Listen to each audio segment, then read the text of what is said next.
Hello, everyone. Welcome to the Newsbrowse News broadcast. Prime Minister Mark Carney has expressed his welcome for Hungary's recent electoral outcome, which saw voters end 16 years of far-right government and signal a shift towards supporting Ukraine and liberal democracy. Hungarian Prime Minister Viktor Orbán, who had been a significant impediment to European Union support for Ukraine and faced frozen EU funds due to democratic backsliding, conceded defeat. The newly elected leader, Peter Magyar, who guided his TISA party to a supermajority, campaigned on promises to mend ties with international allies and combat corruption. Magyar has also stated his intention to urge Russian President Vladimir Putin to end the killing in Ukraine. Carney emphasized that Canada looks forward to collaborating with Magyar's government on crucial issues such as trade, defense, and security. This report is from the Canadian press.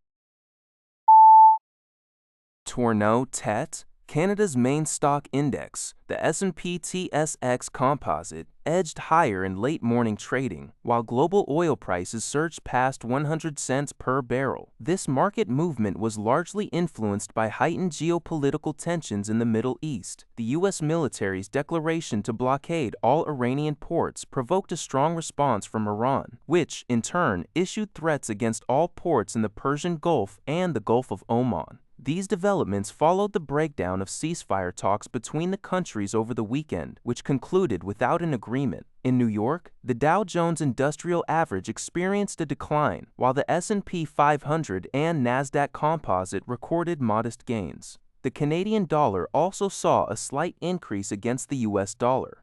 The May crude oil contract rose significantly, and the June gold contract decreased. This report is from the Canadian press.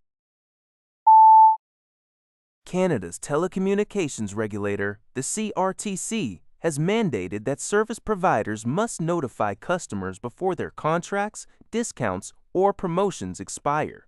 This new rule aims to prevent bill shock and empower consumers to make more informed decisions about their cell phone and internet services, as reported by the Canadian press. Notifications must detail other available plans and provide instructions on how to access them. This requirement also extends to international roaming, triggering a notification once data usage reaches a $50 threshold. This measure is part of a broader series of consumer protection initiatives the CRTC has been implementing since late 2024, with more efforts planned to simplify the comparison and shopping experience for internet and cell phone plans. Previously, the regulator also banned companies from charging fees for canceling, changing, or activating plans, effective June 12.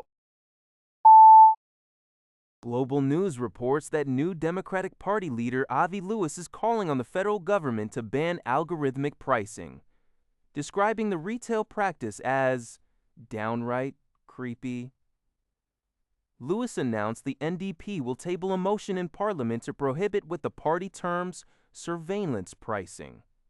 Algorithmic pricing, also known as dynamic pricing, involves companies using AI and data to adjust prices for consumers based on factors such as income levels, demographic details, or demand for goods and services.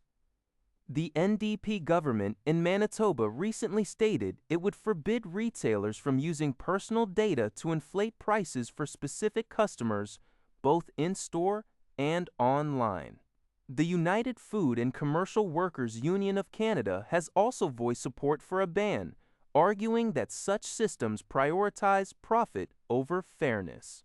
Recent polling by Abacus Data suggests that most Canadians want algorithmic pricing to either be banned 52% or more strictly regulated 31%.